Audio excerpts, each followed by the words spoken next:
Do the numbers lie? What prospects do the numbers lie about, whether it's for good or bad? Find out next on Locked On Jazz.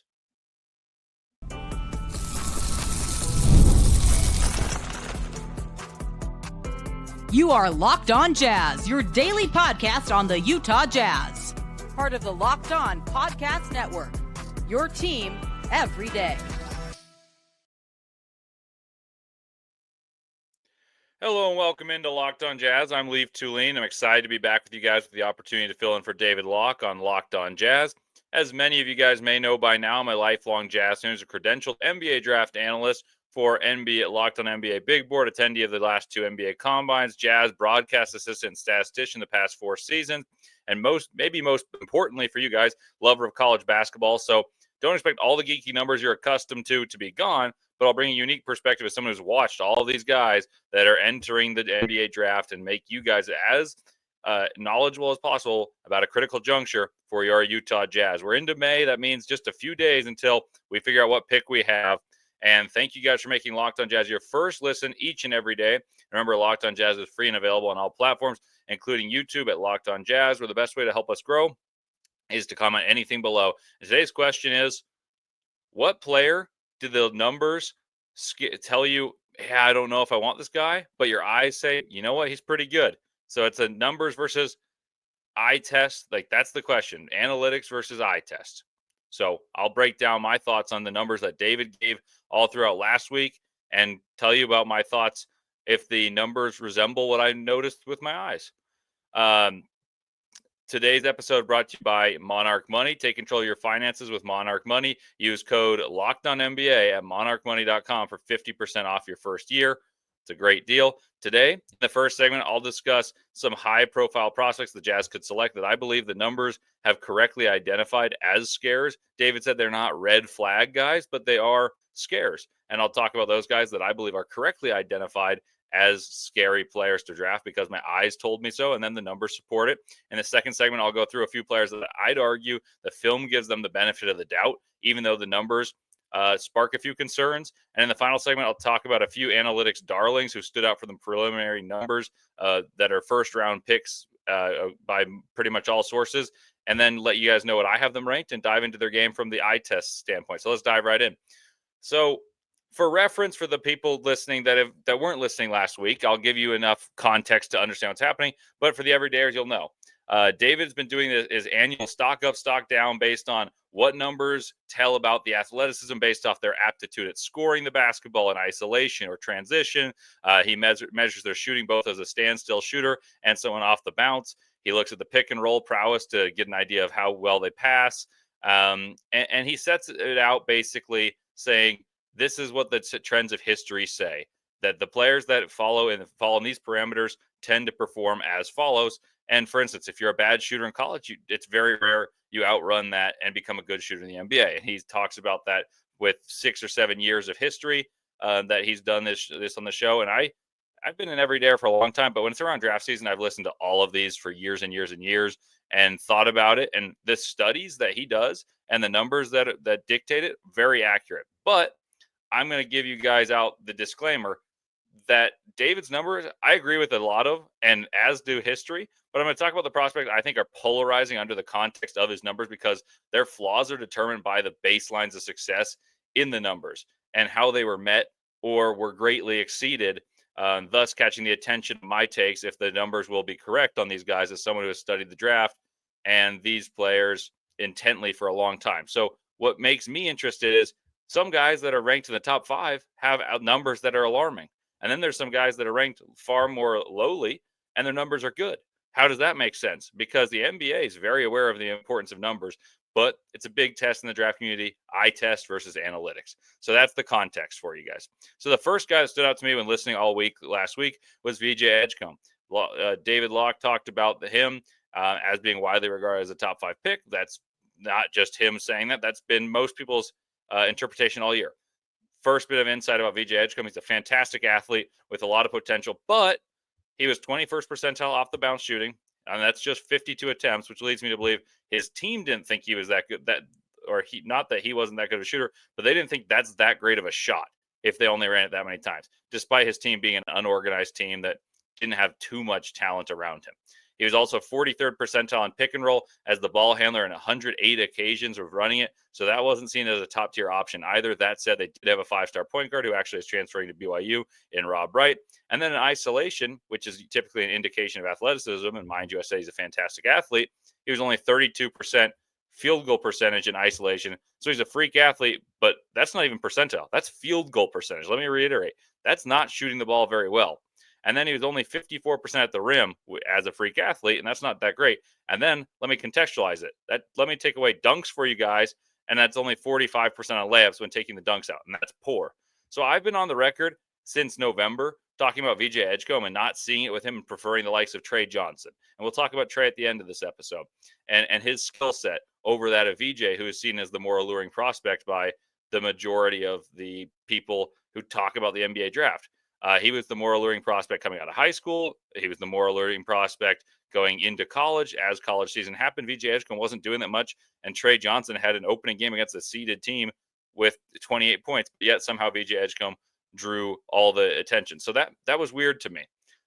What alarms me more is, as someone who's been lower on VJ for much of the season, it is alarming to see that this is the analytics and that he's still regarded as highly as he is, because those numbers don't portray him in the kindest light compared to that of Cooper Flagg, Ace Bailey, Dylan Harper. Ace Bailey and VJ Edgecombe was a discussion in multiple front offices.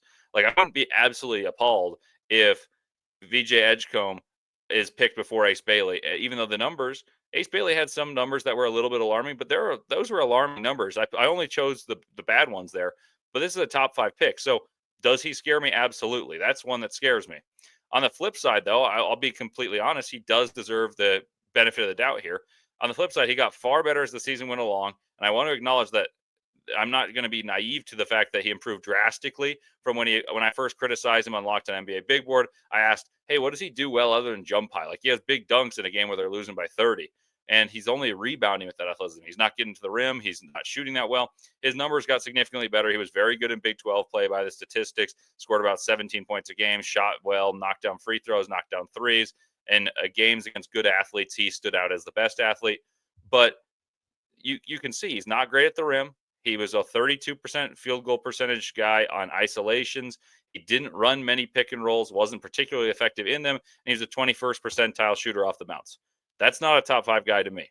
So the numbers are telling me that's the truth, and my eyes say the same thing. So we'll see. He's obviously got a lot of traits that are typically conducive to success in the NBA. The next guy that Locke's numbers jumped out to me as verifying of my evaluations, saying that I think he's a little overrated by where he's ranked, was Colin Murray Boyles, a sophomore from South Carolina. Without watching him, David Locke immediately identified my biggest concern about him. He's wing sized, meaning he's got the size of an NBA wing and can't shoot. Those players just hardly exist anymore. That's pretty easy to identify in looking at the numbers. But without watching him, you say, what's he going to do in the NBA level? And that's a really good question, because as a role man, if you were to play him big, he's only 54th percentile, and that's when he finishes. It's usually relying on strength and heft. As a post player, he measures in as excellent, but that was mostly a back you down, use his size, and create kind of tricky shots. That's not a very efficient offense, except for the very top players, the Nikola Jokic's of the world. And even then, you see him be used in different ways, because that's not a one-off option, and Colin Murray Boyles won't be that. So here are the red flag statistics on Colin Murray Boyles. He's 12th percentile on spot up, 15th percentile on catch and shoots. And those are slightly different, but essentially he's not a good shooter. He's also 7th percentile on guarded shots and 21st on unguarded. And for those of you who don't care about percentile and want the percentages, none of those are above 28% from the field. So he can't shoot. The hope for Colin Murray Boyles is that he somewhat resembles Draymond Green, and I think he does get picked in the first round due to teams coveting defensive versatility. But we all know the struggles of guys who can't shoot in college and how unlikely it is to make enough shots to be a worthwhile pick as highly as many of them ranked. I've seen him as high as top 5. I'd say the consensus on him is top 20. And, if he's there at 21, I won't be furious if the Jazz were to take him at 21. But he's a guy that, for where he's ranked, which is often between 10 and 15, and as like I've said, I've seen him even top 5, top 3, his statistics that are alarming are scarier to me than that of other players who have red flag statistics, whether it says they're not good athletes or whether it says they're not good shooters. I watch the film and I say, yeah, this role suits them. I think these statistics deserve context. His context is essentially he was the best player on a bad team. And, his athletic ability, which tests out very well. He was 94th percentile in transition. He was very good in isolation and posting up, but his athletic ability allows for defense, but it's not necessarily athletic in a prototypical way in terms of he jumps super high, runs super fast, but he comes out very well in the measures of athleticism that are used in this analytic research. But his lack of shooting is a more jarring red flag as opposed to the athletic strengths, in my opinion. And so few fit that mold that is carved out by Draymond Green, the burly, kind of long arm, defensive versatility. There's been a lot of guys that you say, oh, they're tweeners. Maybe they can fit like Draymond. And none of those guys, we remember what their names are now. The few that do are because you're like, oh, that was a terrible pick in hindsight. None of them have turned out to be success stories who resemble the build and dimensions of Draymond Green, aside from Draymond Green. So the fact that his shooting is so bad stands out more to me than the athleticism that was surprisingly good. On the other side of the break, we're going to go through a few players that I see in a more positive light than the numbers presented, and I'll give you the reasons why, because I've watched way too much film on these guys. But first, let's take a break and talk to you guys about BetterHelp.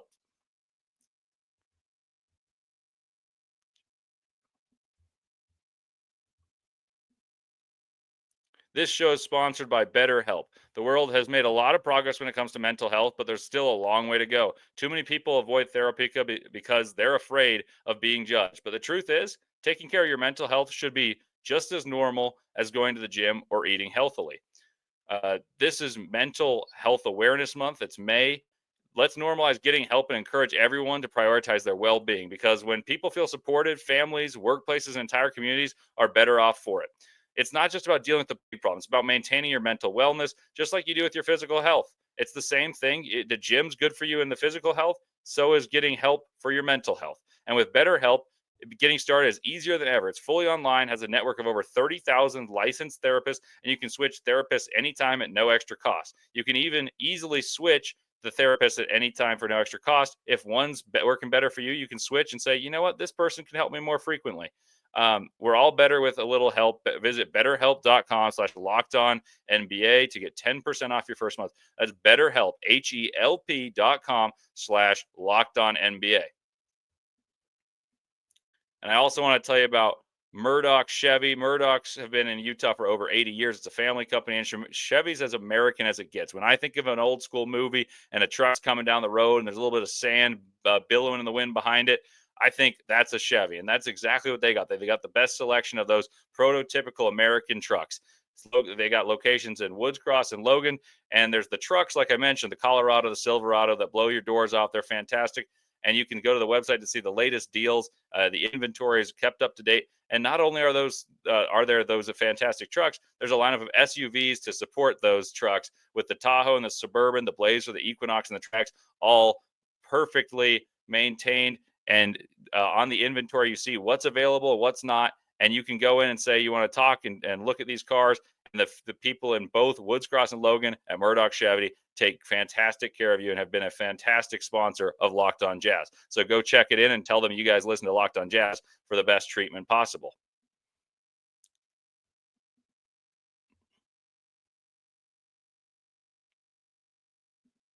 All righty, welcome back to Locked On Jazz. I'm Leif Thulin, filling in for David Locke. So if you're just joining us, second segment here, we're talking about eye test versus analytics. This is a big discussion in basketball. It can even go to that little meme, if you guys are familiar, where there's two people on opposite sides of the bus. One's looking out the window and everything looks dreary and dark, and it's the analytics, and it says, oh, this isn't good basketball and all that, and saying that about a player. And then the other side's the guys who are watching the eye test, and they say, oh, that boy nice. Like, that's the meme. And it's basically saying that people have totally different mindsets about the same player because the people see the game differently.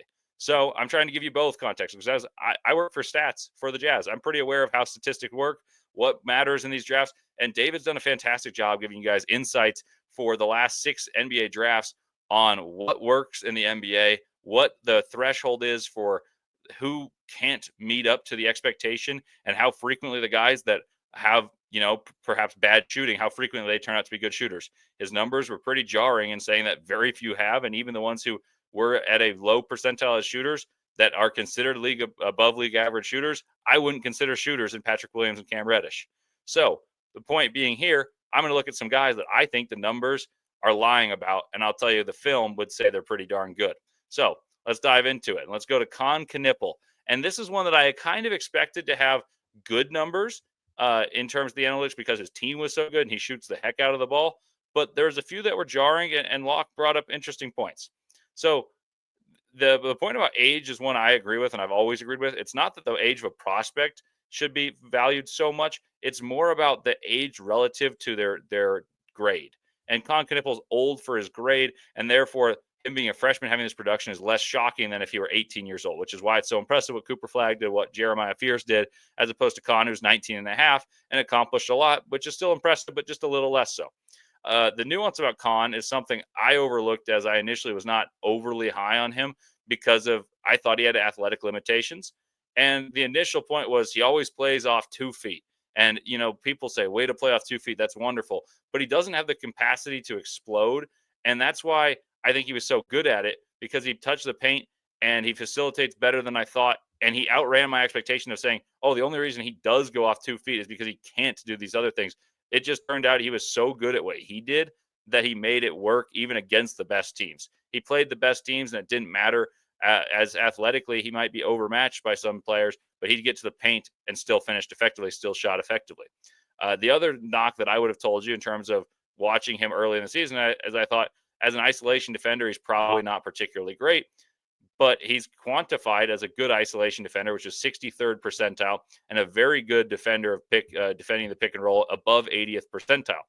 I will acknowledge that he had great defenders behind him, but in watching him, I was stunned at how rarely he was beaten off the bounce despite playing high up, because they had players who could vacuum it up behind him. So you'd expect him to get beaten and maybe they wouldn't score. But I watched the film and he just rarely beaten. I watched it live in games and thought, wow, it's pretty impressive. I watched some isolation defense against quick guards. He's rarely beaten. The NBA, certainly there's going to be a learning curve, and I expect him to get beaten some. But his athleticism is less of a detraction defensively than I would anticipate, and I was initially critical of him, and more than you would think because of the stereotypes of, oh, he's probably not that fleet of foot. He's maybe not the most fleet of foot, but he's got tremendous habits, and defensively was quite good. So let's go back to the offense, which is where most of these statistics are derived from. I was surprised that he came out as poorly as he did in Locke's numbers as a pick and roll ball handler, because he had many possessions in doing so where I felt like he navigated well, scored effectively, and made the right passes despite the highest volume as a pick and roll operator was in the ACC tournament without the presence of Cooper Flagg, in which he was named the MVP. I thought he played well. As Flagg was out, the defense was more geared towards him, and maybe the numbers would drop. I wasn't stunned by that, but I was pretty shocked at how low his pick and roll percentile was. He was about a 30th percentile operator, and there was more defensive intensity there. That didn't shock me, but I always felt like he made the right decisions, played off those 2 feet and distributed very well, scored for himself pretty well. The numbers did not say so, and that shocked me. The other down metric that David mentioned was his dribble jumper.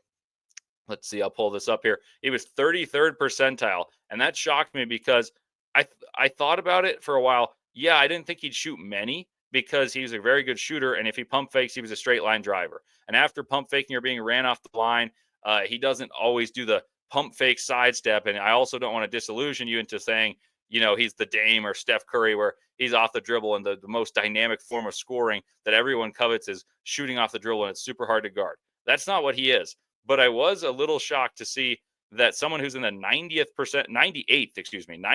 percentile shooting on spot ups at 53%, which is absurd. That's just absurd. Let me reiterate. 98th percentile as a spot up shooter, making 53% of those spot up shots, was only 33rd percentile as an off the bounce shooter. That shocked me. Just as further verification of how good of a shooter he is. So maybe this is one off. I think he's that good of a shooter. But David made a point about Dalton Connect, great shooter at the collegiate level, put the ball on the floor even more than Kon did when he was at Tennessee. That said, he was a senior. Hasn't turned out to be a great shooter yet.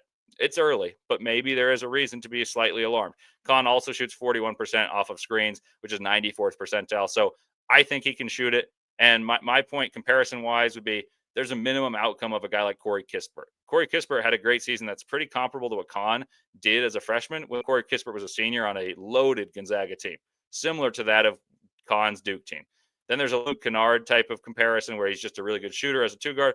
But I believe there's more physical defensive upside because he's got a strength, a girth about him, and ability to play make as a secondary, maybe a tertiary ball handler, that he just has the smarts and the feel for the game.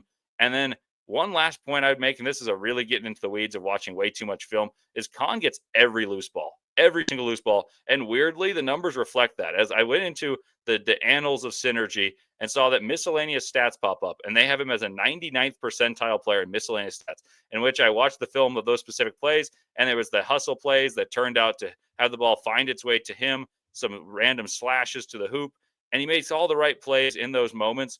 And those little intangible things that don't show up in analytics did show up in that little record sheet. And I think from day one, he's a solid player and a good player down the road with more upside than most, but I don't think he's a star. Like, you're not always going to get a star, which is why I'm a little lower than him on him than this next guy, Derik Queen, who I think has more star potential. And my philosophy is prioritize star power. That said, I think Kon is less of a red flag than maybe those numbers would indicate. Now, Derik Queen is polarizing. For reference, he's a heavy-set, skillful big who's an offensive hub and a likely defensive liability. I watched Alperen Şengün in Game 7 today. I watched Domantas Sabonis in playoffs in years past. Of course, Jokic is the best player in the world, and there's a niche for this player. That's what I'm saying by bringing up those guys. There's a niche for this type of player, but you got to thread the needle and support that player very well because he's not going to be Nikola Jokic. Locke's numbers indicated deficiencies in age as he's 20 and a half as a freshman. Like I said, I don't think that the age is the biggest detractor, but I do agree with Locke saying it is a big deal that we're celebrating him for being a freshman and this effective when he's as old as a junior. Like, if I were a junior in college, I didn't turn 21 until after my junior year finished, and he's 20 as a freshman. That does matter. I do agree with that being an advantage. Now, as for athleticism, it won't wow you, but 17 points and 9 boards on 59% true shooting is very good. Like, you can't run away from that. And that's not analytics, but let's get to the analytics. He's 67th percentile in transition, 28th percentile in isolation. As a roll guy, he's only average. As a catch and shoot guy, he's 25th percentile. And that's 12 of 35 on catch and shoot for those of you who are more field goal percentage inclined versus percentile. Queen's one you don't want to make an anchor defensively, which gives me some pause, as defense and rebounding does matter at the NBA, but he does have a knack for snatching rebounds, even both on offense and on defense, despite not jumping very well, just carves out space well. He's got really good hands. I think he played, I'll give you some context here. I think some of these numbers in terms of isolation are hurt by the fact he played with another big who cannot shoot a lick in Julian Reese. And playing with two bigs caused him to be less effective. And to dispel the notion of him not being a very good finisher or isolation player, you really want a big's paint percentage to be, 2-point percentage to be north of 65. Queen shot 56% inside the arc, but there's some important points to consider. The Julian Reese factor, and at the rim, he's actually great. 68.5% from the rim and 49% from inside the paint, demonstrating really good touch and ability to get there. He had a flair for the big moments, knocking out a game winner to beat Nique Clifford, who we're going to talk about in the next segment, and get to the Sweet 16. And he played well in the NCAA tournament as well as the Big Ten tournament. He has a capacity to be an all ball in hand guy, where, there's going to be a lot of questions about what if he doesn't turn out this great. I think there's a reason you need to build around that type of player effectively. You need athletes to support his athletic limitations. So I acknowledge there's risk in terms of saying he's going to be awesome, but this is where the situation matters. But my philosophy is you got to draft someone with high potential who can transform your franchise.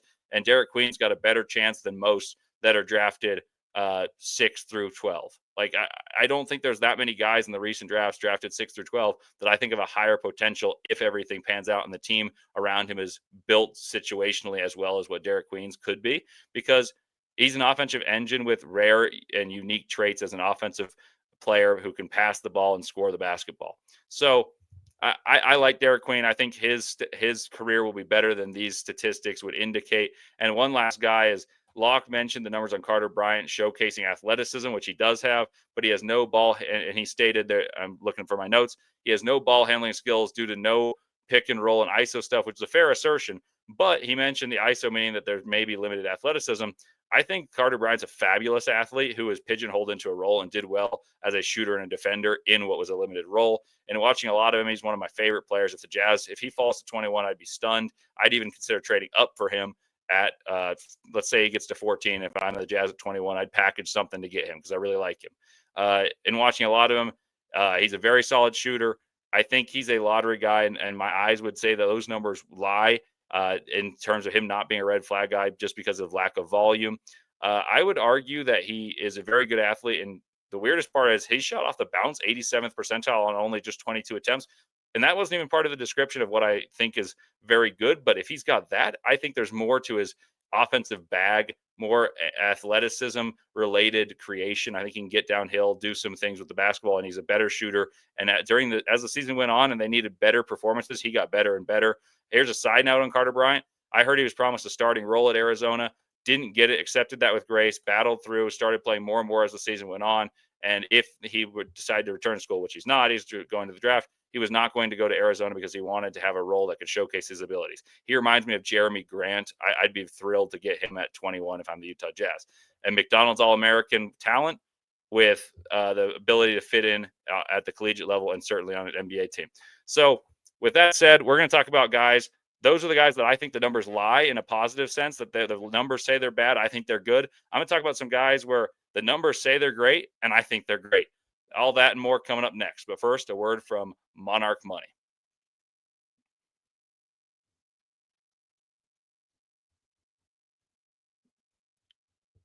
Ever check your bank account and wonder, where did all my money go? Between dining out, online shopping, and entertainment, it's easy to lose track. That's where Monarch Money comes in, your personal CFO, giving you full visibility and control over your finances. Monarch Money isn't just a budgeting app, it's complete financial command center. You can track all your accounts, investments, and spending in one place. So stop managing your money and start budgeting wealth, or start building wealth through budgeting.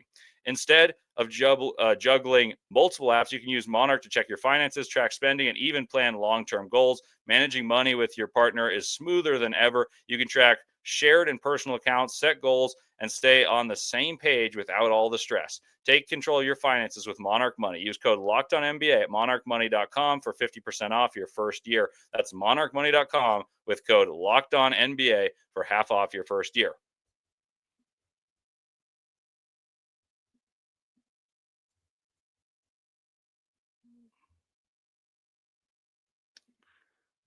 All righty. Welcome back to Locked On Jazz. Final segment. We're going to talk about the guys that came out very well and are the analytics darlings, who I believe have the capacity to prove that moniker as a positive thing, not one that saying, oh, you got duped. You sometimes hear, oh, the analytic darlings, and then all of a sudden the analytics don't turn out well. These are guys that I think are analytic darlings for a reason, because they're really good and they're hiding in plain sight. So basically, Jase Richardson, you'd think would have a ton of hype because his dad was a very good NBA player. He's a tremendous athlete.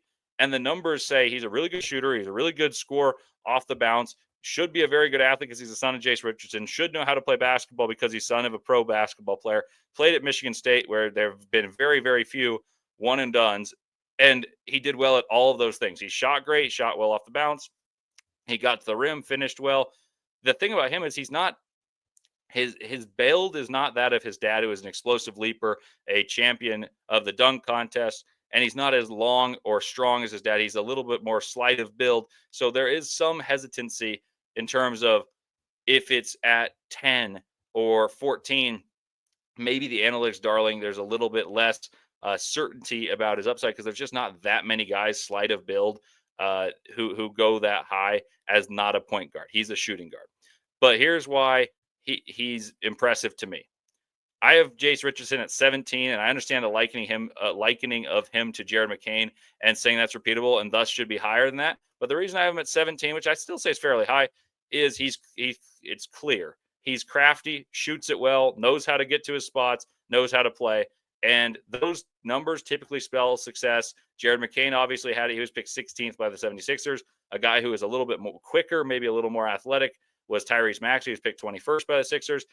Reed Shepherd's a guy who's similar in the sense of analytics loved him. He was a super effective offensive player at Kentucky. He was picked third and was hidden on the bench for the Rockets, who are successful. They're number 2 in the West, but just got eliminated by the Warriors.